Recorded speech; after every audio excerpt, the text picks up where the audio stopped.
Looks like we're all here and able to share screens now. So should we get started? I'd like to welcome you to the GRASS seminar on the Robotics Art Residency program. I'm Deidre Krieger, lab coordinator for Code Lab since 2012, and an artist. Since working at Code Lab, I have been exploring the intersection of art and robotics. And for this project, I collaborated with Weitzman School of Design Associate Professor Orkan Telhan to create the Robotics Art Residency at Perch. The program is a collaboration between the Weitzman School of Design and GRASP at Perch. It's sponsored by the SACS Program for Arts Innovation with additional support from GRASP, Code Lab, and the Weitzman School of Design. We have awarded 3 artists a residency at GRASP at Perch, each 1 month long, allowing them time and space in their creative practices in our robotics environment. At this seminar, we are introducing the artists who will join us in 2022. We are very excited to welcome artist Sam Hensley, who will be here in March, Nikita Staggs, who will be here in April, and Kathleen McDermott, who will join us in June. Each of the artists will give a 10-minute introduction to their artist practice and ideas, and spend another few minutes describing a platform for engaging with our Penn community. There will be time for questions after each presentation. And now I'll hand it over to Orkan to say a few things about the residency. Thank you, Deidre, for welcoming everyone to this wonderful event. So I am Deidre's co-host and the partner in this residency program. So I'm representing the Weitzman School of Design, which through this residency had the wonderful opportunity to collaborate with the Penn School of Engineering and the GRASP Lab. So this initiative brings not only 2 schools together on a collaborative mission, but also invites outside experts who are experts in the art world, design world, cultural domain, in many different areas, who can bring their vision and their values into Penn, so that we can, have a very wonderful exchange between the outside institutions and academia. So we will hear today from our 3 artists in residence. I would like to also use the opportunity to thank again to the SACS program of innovation, because they enabled this curricular project that is not only bringing residents into Penn, but also giving them the ground so that they can actually have a hands-on interaction with the Penn staff and community. So today is the first event where we will introduce our residents to the community, and hopefully it will be when they come in on board, we will do more events together so that the students and faculty and staff have interactions with them on through their projects. And lastly, I would like to introduce Laia Mogas Soldevilla, who is also from the Weitzman School, and she is also very much involved in working with the residents and having them connections in the Weitzman School, whether it's the undergraduate program or the graduate program in architecture, where our residents can work with faculty, staff, and students. So thanks again for coming here, and I'm going to pass back to Deidre so that we can continue. Thank you very much. Thank you, Orkan. We're just going to switch up the order because Kat has to leave by 2, and I'm worried we might go a tiny bit over. So I'm going to have her go first, and then Sam, and then Nikki. But I also wanted to make a little mention that we are looking for 3 mentors from the GRASP Lab at Perch to work with each of the artists. So as you're listening, keep that in mind. And we're also looking for volunteers who would be willing to host an artist to shadow them during an experiment as a way to help the artists learn about the robotics research. And I would also like to welcome our committee members who are here, Professor Cynthia Sung and Angela McClellan. And let's begin with Kat, not Sam, sorry. Kathleen McDermott is an interdisciplinary artist and designer with a background in installation, prop making, and sculpture, currently based in Brooklyn. She combines her knowledge of fabrication with open source hardware to build a language of absurdity that merges with new media, design, performance, and video.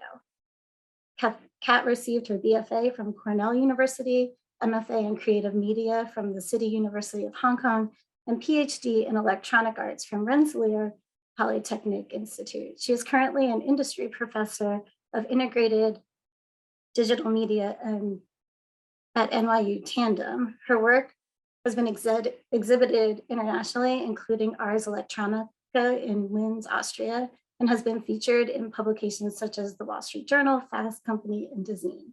In addition to her artistic practice, she is an advocate for accessible technology education and shares tutorials for working with DIY electronics at Urban Armor. I'm especially interested to hear about Kathleen's plans for a participative design workshop for solar wearables with the Penn community and a community collaborator. Welcome, Kat. Thank you so much. And I'm sorry you had to switch up the order, but I appreciate it. Thanks, Sam and Nikita. I do have to go teach a class at 2. So yeah, but thank you all for having me. And can everybody see my screen? I don't see any. I see a thumb. Okay, great. I'm going to minimize your thumbnails, and so feel free to just shout out if you can't see something. But yeah, I'm really looking forward to this residency. It's such a cool framework. I'm going to just give you a short sort of overview of my practice so you can understand where I'm coming from, and then kind of what I have in mind for this engagement. So my background's actually in prop making and in sculpture. So I have a real interest in materiality and materials-based experiments.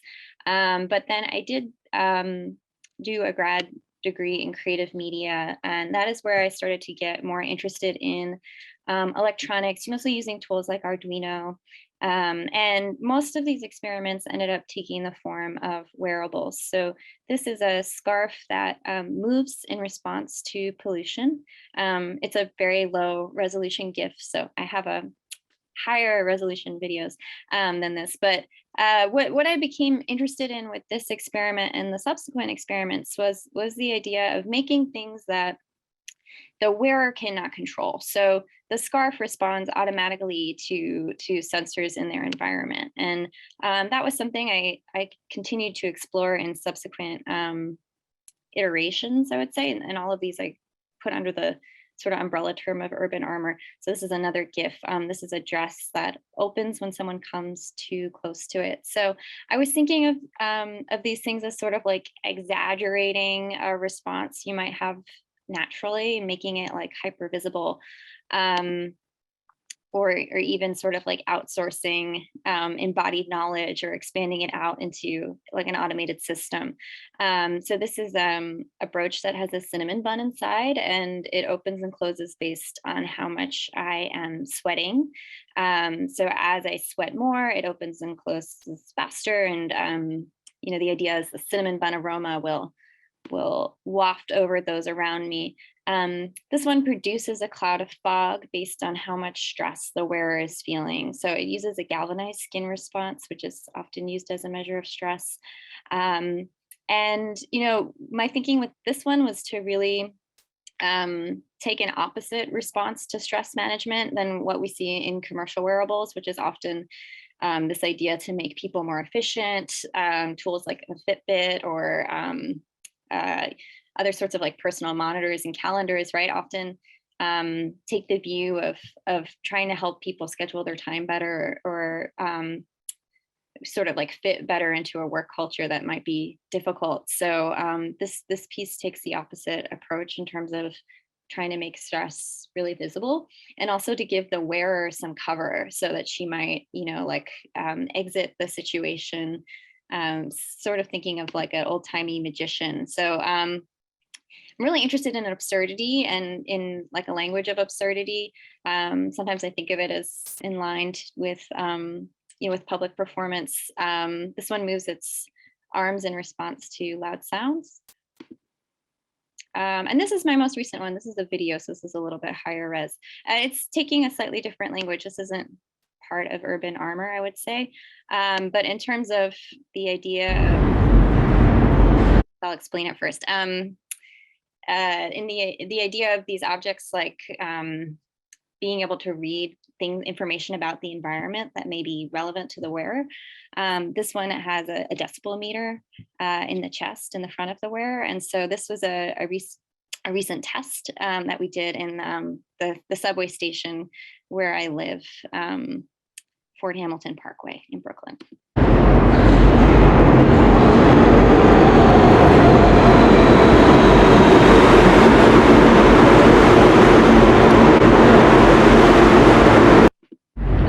So my thinking with that is that it could actually be really useful as a way to walk around the city and visualize these, these forces that are normally kind of invisible, but sound pollution being a huge one, and definitely one that's just been on my mind recently with all the time spent at home during the pandemic.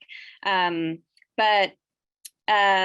these are some of the things that I think about in terms of putting objects on the body and wearables. On the one hand, I feel sort of skeptical of commercial wearables, and I try to take a critical view toward this question of embodied technology. But then on the other hand, I have this counter position, which is I'm really optimistic about it. I'm really interested in like myth and spirituality and the way in which clothes are so often used to self-present, to transform oneself, and the connections between clothes and science fiction are all points of interest for me.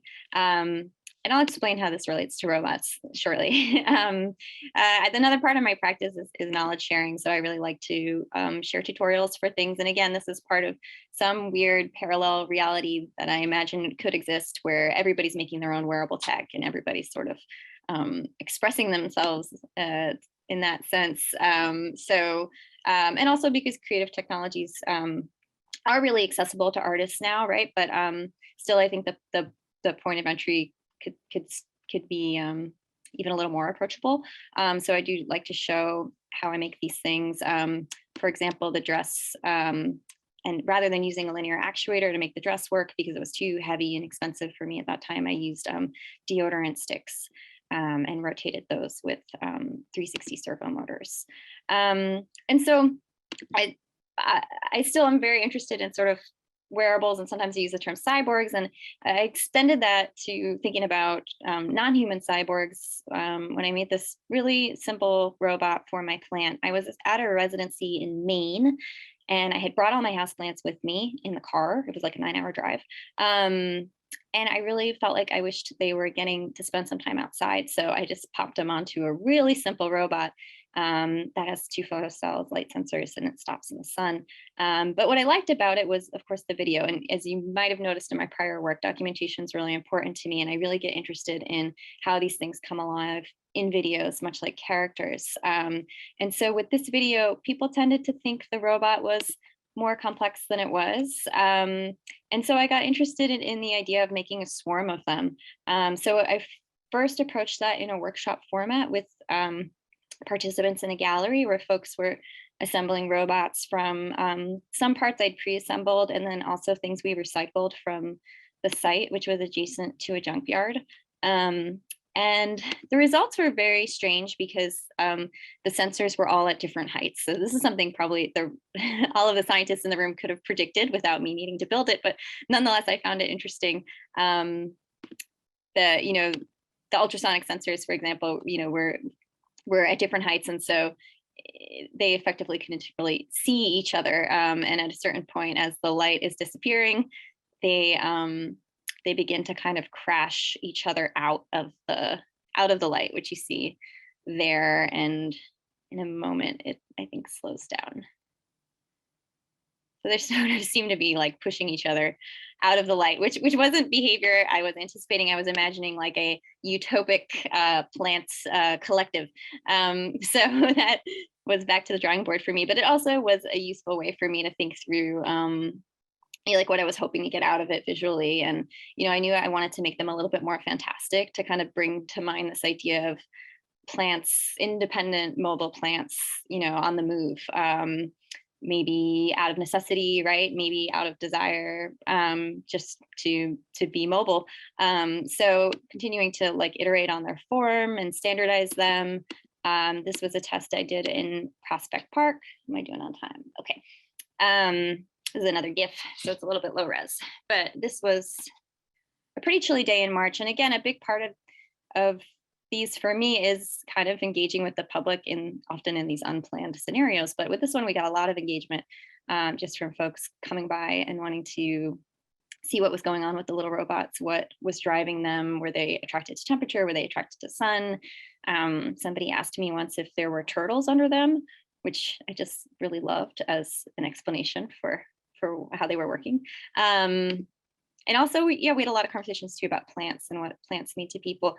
But I still felt like I didn't have a story yet for them, which, I think my prior work with wearables, it was easier for me to do storytelling because there were humans, like humans were the center of the investigation. And so I think I'm still figuring out my language with that.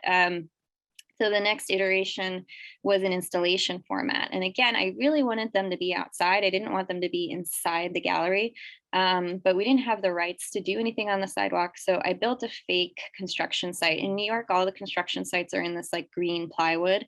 So it actually blended right in. Nobody noticed it, and we didn't get a ticket, which is very surprising.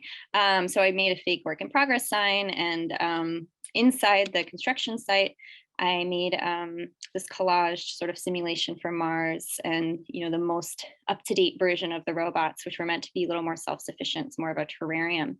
Although I have to say this was the heaviest version, and so it did not function as well as the prior version. And I had CCTV footage coming into the gallery, and I was cutting together that footage to create kind of a narrative between the plants and myself, which I'll just show you a very brief clip from.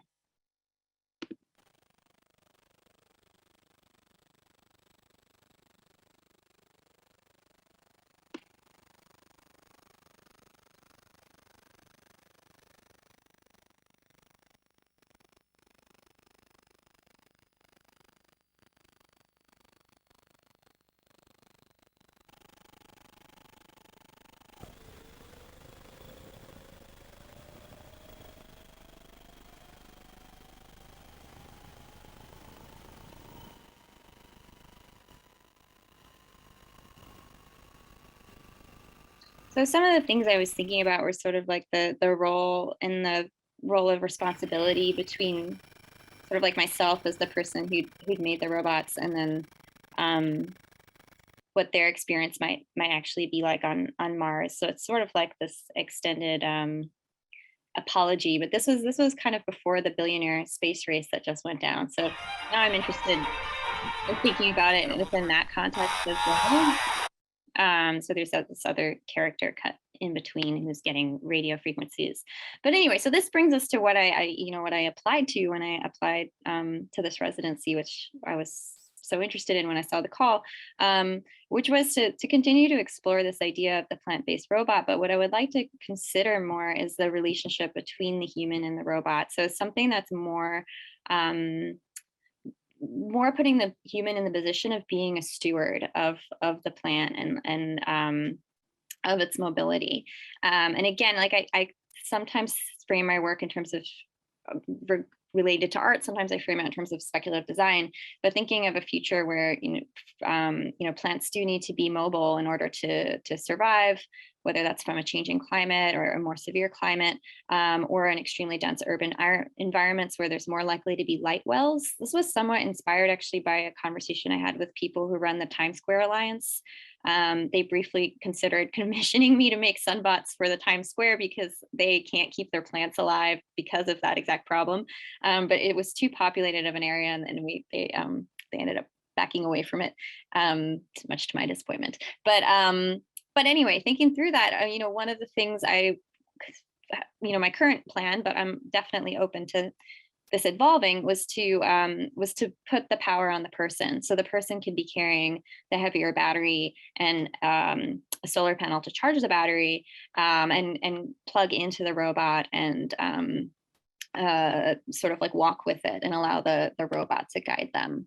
Okay, I'm short on time, so I'm going to go faster. And so in terms of solar, I like to explore quite a bit. I'm really material based, as maybe you're getting through my practice. I do a lot of tests and I sort of figure out things as I go. That's an artist process. It might be the opposite of an engineer's process, but maybe not. These experiments use conductive ribbon, and I'm experimenting with ways of embedding them in a garment. I was interested in the idea of maybe like a community-based charger. So this was a test with some of those materials. Just charging these little signs. Oh, this one I just finished, but I haven't got any good documentation of it yet. But those are all mini solar panels. I'm pretty excited about it. That I soldered nickel tabs onto and then press them between layers of conductive fabric. So they're not even soldered in place. It's just a contact connection, but it works really well. I'm getting a lot of power out of them. Oh, next slide. Oh, this is showing some of the tests. So some of the things I'm interested in thinking through here, so many things really that I'd love input on, because as you can see, I've worked on robotic experiments in the past, but they're all very DIY, they're very small scale. I'd really love to talk more about the different movement possibilities, how to make a more robust robot, the different power options, and I would totally be open to reconsidering the form too, maybe to something more expressive or sort of sci-fi-esque. I'm also really interested in considering the plants more, like what plant do we think is best suited for this, and particularly for the environment in Philadelphia, and having plant synapses potentially involved in the control of the movement.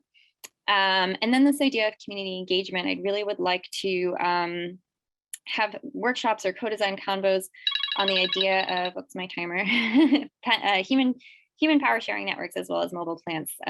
So again, as I mentioned, I often sort of do things in public, but before like dropping down into publics, since I'm not from Philadelphia, I wanted to see if I could get to know some people on the ground first, and potentially do some co-designing. So these were some organizations that I identified from prior research that I do know somebody at the Mural Arts Academy who I was considering reaching out to see if we could start talking about, where their interest was and whether they'd be, what sorts of, what shape they would want a collaboration to take, but I would definitely be interested in hearing other suggestions of folks or groups in Philly that do things environmentally oriented and arts oriented, ideally.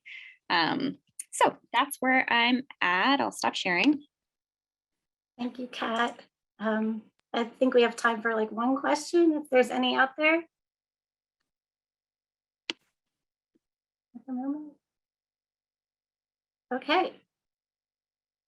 Then we'll move on to the next speaker, Sam Hensley. Sam is an animatronic sculptor and storyteller from Kentucky. Using reclaimed fabrics and electronics, she builds empathetic creatures from what some regard as trash. Each has a little world of its own and a whole personality. Their strange movements grant them uncanny life. Their traits are at once familiar and strange, not quite matching any single human or animal. Sam first began producing animated sculptures while getting her BFA at the University of Kentucky. The creatures have since joined her for an apprenticeship at the Bread and Puppet Theater, residencies at the Worm Farm Institute and Farwell House, as well as several galleries throughout the US. The creatures have a small but robust online following through Patreon and social media as well, where the audience finds their lovable otherness comforting. I'm excited to meet Sam's creatures when they visit Grass. Welcome, Sam. Hi, I'm Sam. Good to meet you all. I loved your plant orbs, Kat. Those were so cool. Those are so funny. They did kind of look like turtles for moving under them. Let's open my presentation and share my screen.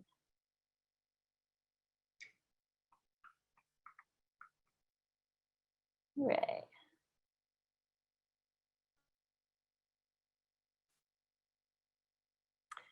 Can y'all see all right? Great. I'm Sam Hensley. I'm really excited for this opportunity. I love Philadelphia and I love robots, so right up my alley. I make animatronic creatures, like Deandra said, and I'll start with like some inspiration I take from. I love puppets. I love stuffed animals. I love real animals. And I like crazy people on the internet who think they talk to God and see Mothman, etc. I love Beatrix Potter and other children's illustrations and like vintage toys. So those are some of the more like benign and sweet things that I like to pull from. I also love horror and the uncanny. I'm really fascinated with, the morbid and the less examined things we avoid due to discomfort, because I think they're very funny. And that's the main reason. Also, I have a lot of trauma that I like to explore through my work. So that and that adds a natural horror element. I guess creepy stuffed animals fall on both ends of that Venn diagram. Let you look at that. The electricity sign's really funny to me. I think that's the funniest thing I've ever seen. I also am really inspired by, in my robotics, I am pretty much, my work exists as a practice entirely on the mechanical level. I don't really code. My skills are already, compared to like the faculty and I believe my other residents, I have very rudimentary skills compared to the rest of you. I can solder, but I like to fiddle with things. I'm kind of a tinkerer.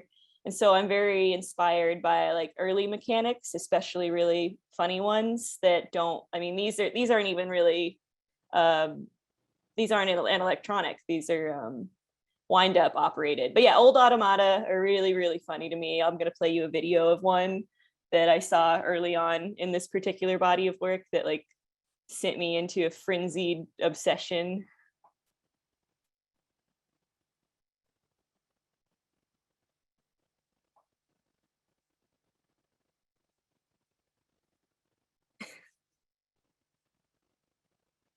So the one on the left is how this toy would have looked when you purchased it, and the other one is like being maintained. So it's like covering is removed and you can see how the actual mechanism works. So it's actually like incredibly simple. It's like two little automations, like probably powered by the same gear turning, just a head that rotates and then the tongue that shoots back and forth. But even those two very simple gestures create an entire character and a very lasting impression. So enjoyed that creature a lot. I'm also really inspired by crazy people throughout history. Like the guy, he has a long name, I forget it, but yeah, I've read a lot about him. I'm just bad with names, but he created the spiritual machine, which this was in the late 1800s. He was, I forget what rural state, but he was the only guy doing this kind of thing ever. He made this machine for the purpose of talking directly to God. It was called the spiritual machine. It didn't work in any way. It did absolutely nothing. It had some bells that it would manage to make tinkle occasionally, and that was God talking to you. Nobody could interpret it though, which was unfortunate. So not only did it not work, he was chased out of his home with pitchforks and torches, and the machine was destroyed. So again, very impactful with almost no electronic functionality, which is very appealing to me. As an artist, being chased out of town with pitchforks is really the pinnacle of success. I can only hope that someday this will happen for me. I begin with stories. All my creatures are very story-based. So I make comics and drawings, and I write a lot about these little creatures and entities and animals. They have very tragic backstories, and they're human. They're little people, and they have all kinds of stuff going on inside them and in their lives.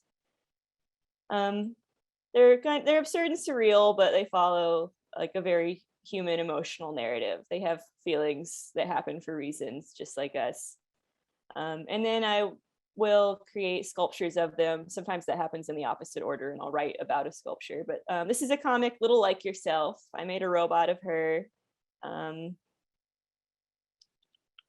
There's a picture of it. She's also here in person, so I can plug her in really quick and you guys can see her breathing.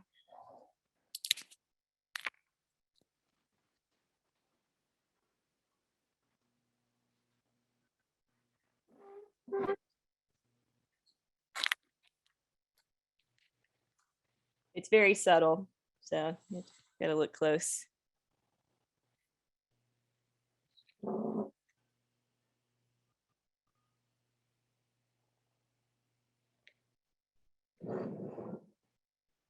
Just ever so gently, her chest is rising and falling. Yeah. She's really nice. She accompanies me to readings of her comic whenever I get to do those, which is really fun.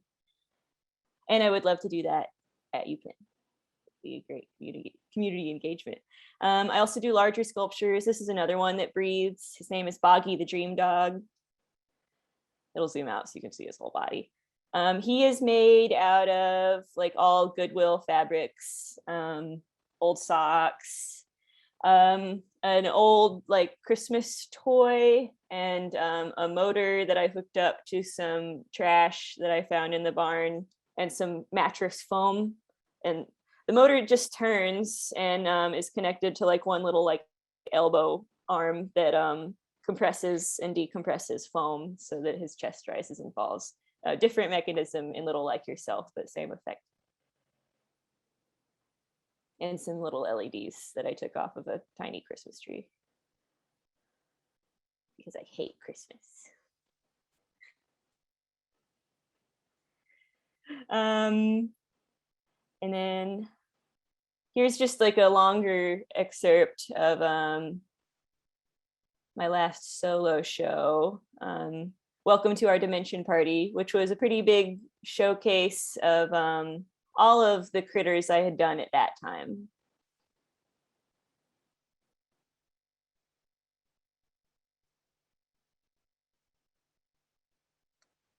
So they vary a lot in scale, and they vary a lot in the materials that I use to make them, but electronics and toys usually.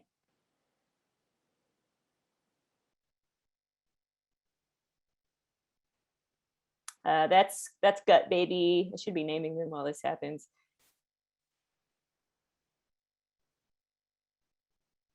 That's Princess Decadence on the left, and on the right is Bird Baby in the chair. He doesn't move, but he does talk if you squeeze him. A lot of them also talk. I put little like sound modules in them. That's Vulture Pony on the floor, and in the chair is Angel.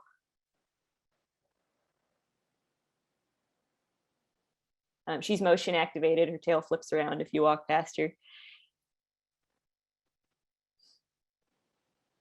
And her head moves like it is right now. That's Snub, SNUB, which stands for special, neat, and under a blanket.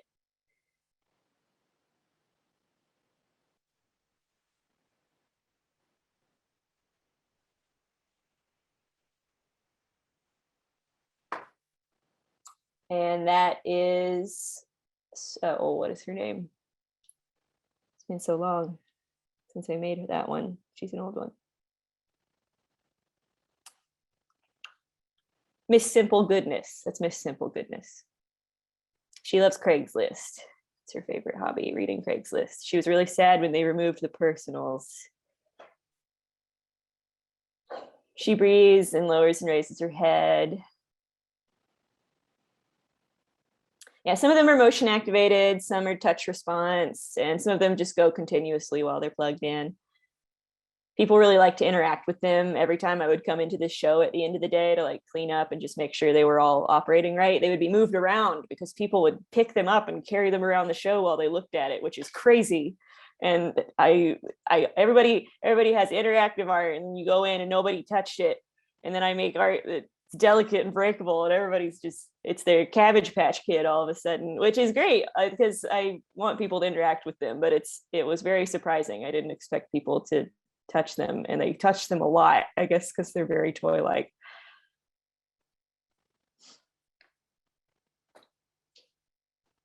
Is that the next slide? Yes. Community engagement. This is just a placeholder slide because I have several ideas for this. I would love to do performances or comic readings. That's a very easy and immediate thing I can do anytime. But as for more interactive and involved things, I've done several workshops for world building and creature design. Also divination, spirit communication, very fun, easy to teach because maybe it's fake. So there's no rules. And also like, the skills that I use are a small and simple set that's very transferable. So teaching people how to fiddle around with old toys and electronics, I could also do as a fun workshop, and very cheap because all of it is from dumpsters and Goodwill.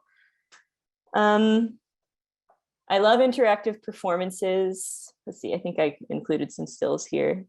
Yeah, so you could do a comic reading. Here's some stills from different performances I've done. Also, I don't know if it counts as community engagement, but I would love to bring some old electronics and get advice from faculty and students on how to alter them and new ways of circuit bending, which is kind of the umbrella term for what I'm doing here. And depending on like the state of COVID at the time, these things would be easy to do via Zoom or in person, ideally, but flexible there. And I think that, yeah, that's the end of the presentation. I would love questions. Thank you, Sam. If anybody has a question, we have a couple minutes for that. I do have a question. Mm-hmm. Great. Hi, Ashley. Thank you for this wonderful work. This is really cool, and Thank you. I especially like the way where the all the sculptures and all the the dolls are moving in a very subtle way, and this reminds me of the reveries from Westworld, like it makes people believe that they are real. And but in like an engineering perspective, have you thought about making a larger locomotion with your work, like making them move around by themselves? Do you think that's a good way, or is there a specific way, a reason why you choose to make them be a little bit more subtle and stable?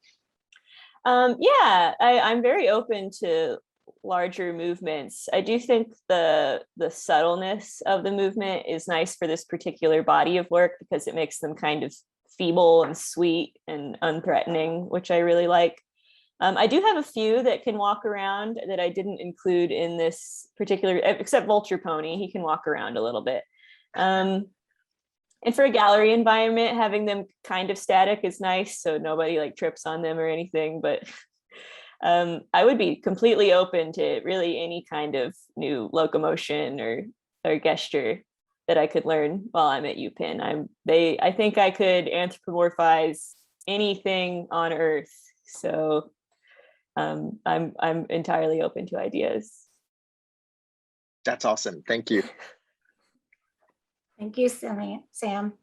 I think we'll move on to Nikki, and then maybe if there's that time at the end, if there's extra questions, we can do that as well.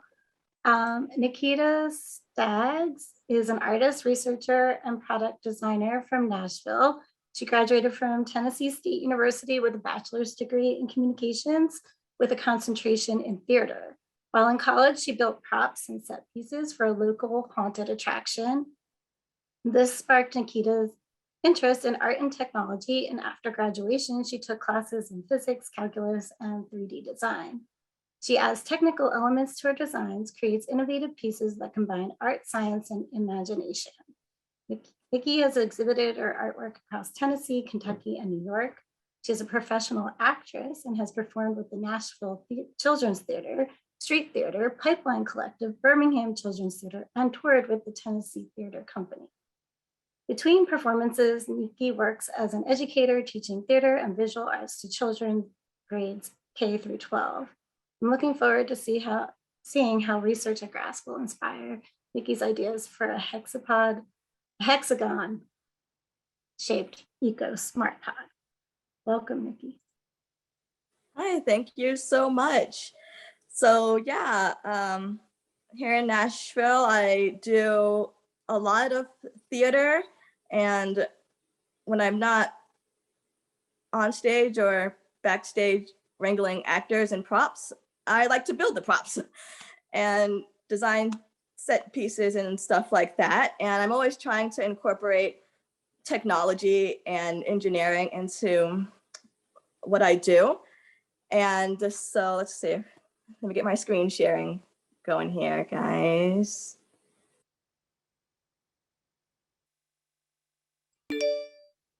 And there we go.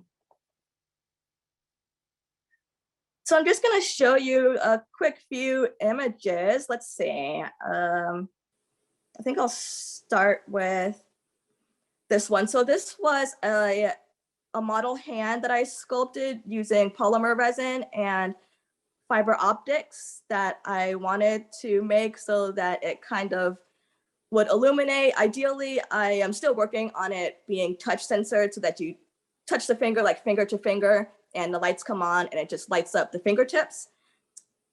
Kind of like, yeah, that's showing there. Still working on getting the touch sensor going, but it's a project that I started a few months back and just been really enjoying it. Adding lights is something that I really like to do with a lot of my sculptures. And I do think that that comes from having done lighting in theater. And I worked for a company that used to have me wire LED lights. And so I just kind of, when I was not doing their stuff, I would tinker a little bit with my own work and just see what lights I could add where. And it was really fun trying to see if my boss could figure out where I had put lights next. This is an installation drawing that I did. I really do love plants, and that's what'll take me to what I propose to do for the grass lab. Not only do I really love plants and technology and integrating that stuff together, I really love the idea of biology and engineering coming together. So I've never actually had a chance to work on a project that could potentially combine both biology and engineering, but it's something that I've thought a lot and I've used in a lot of my concept art. This is just another fiber optic piece that I made. It's using canvas and fiber optics. Oh, just a second. Okay, so for what I propose, my eco smart pods are eco-friendly bioprinted smart pods built using a variety of organic 3D printed materials. And the biopod is a structure designed to mimic the movements of a living organism. The biopod is designed to open and close with organic fluidity and pulsate with light in a regular pattern. And so initially I was doing the hexagonal structure because I was taking the idea from beehives, which are very strong, also organically built structures. But after looking at like just the form of leaves and honestly just how pretty I think they are, I would really like to try to come with something that could open and close organically with a fluid motion. And so I really thought about a leaf design, like of several leaves together, kind of like in this flower pattern that I have here, that could like open and then close really fluidly, because I feel like with robotics, that's something that I would really like to achieve, is a robot that can move as organically as possible. And yeah, that's just a better model of what I had. And I really do just want to explore the world of 3D bioprinting. And I know that right now bioprinting is being used in the medical field to grow cells and used as scaffolding in the rebuilding of joints and ligaments. So I figured if you could use cell scaffolding to grow human tissue, why not use it for growing buildings and other structures? And I was thinking, could we possibly one day in the future see an end to the use of concrete and steel as building materials? And maybe move into a future in which buildings are grown rather than built. So for this particular project, I would like to see just how far I can go with engineered biomaterials and like how much we can get what is still, like I said, what is still a robot to move organically and really flow with nature. So it's something that I've been really excited about when thinking about it and just looking at some of the research that has come out of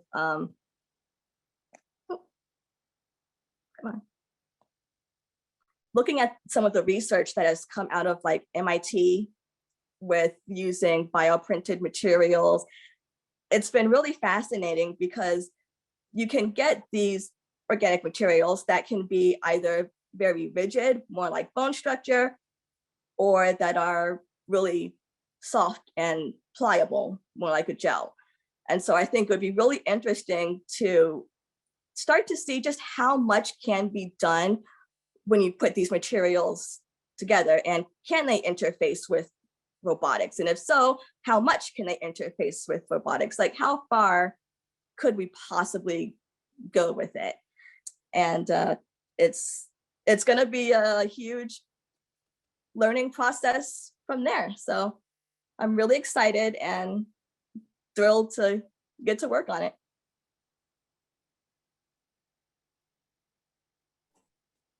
Thank you, Nikki, for that presentation about your interests. Are there any questions for Nikki?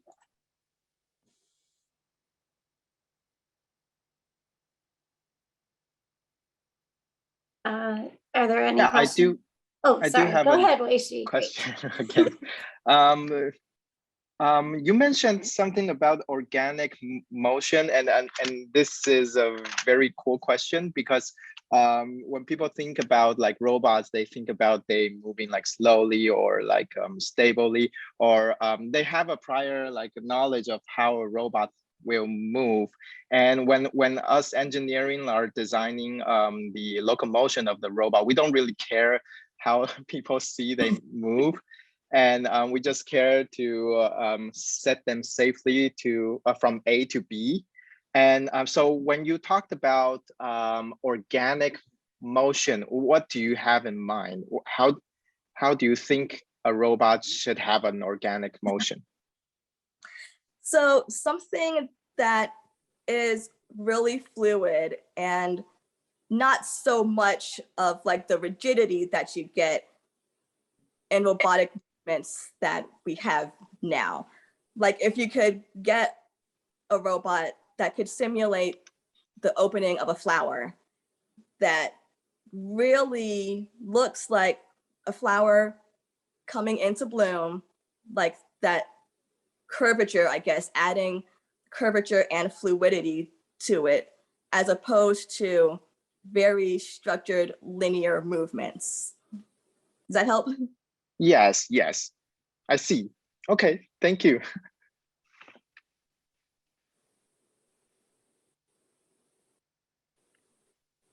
Other questions for anybody at this point?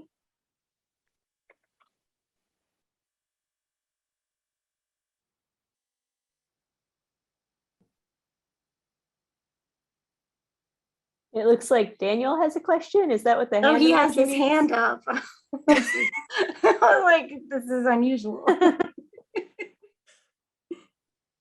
Is it okay to address all three folks? Thank you for your wonderful presentations and your interest in coming to work with us.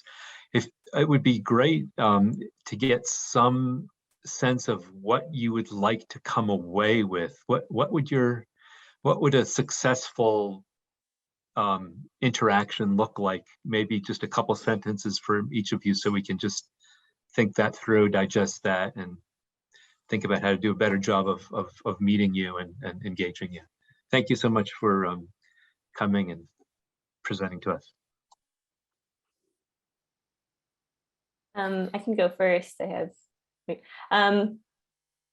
A wonderful interaction that I imagine happening at UPenn is that I will bring some of my trash, such as like an old toy that I got at Goodwill, and a student or faculty member can sit with me and show me a new way to alter it that I am not currently capable of, which is a small but with a wonderful thing that could happen. Like even if that happened once, I would be satisfied with my experience. So yeah.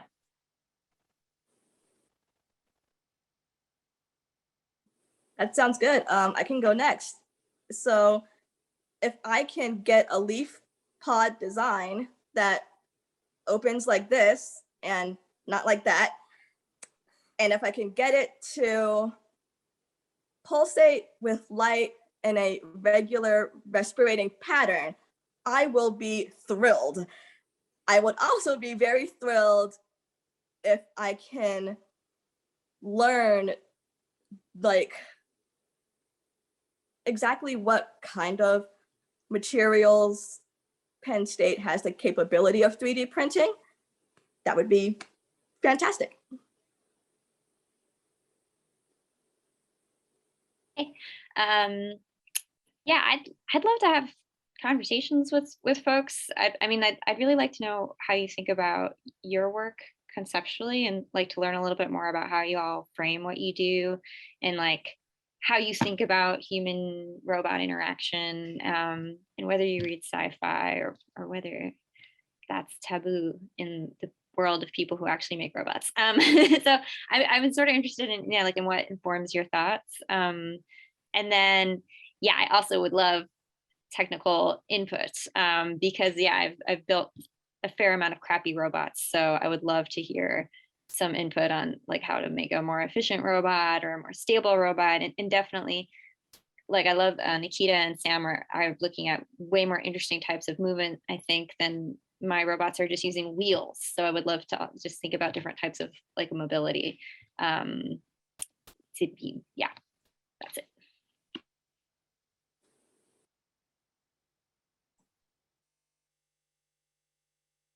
Any other questions? We might have room for one more.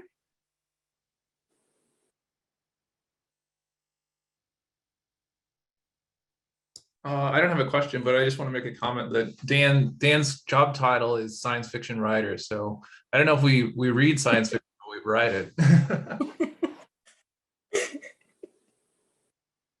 That's so cool.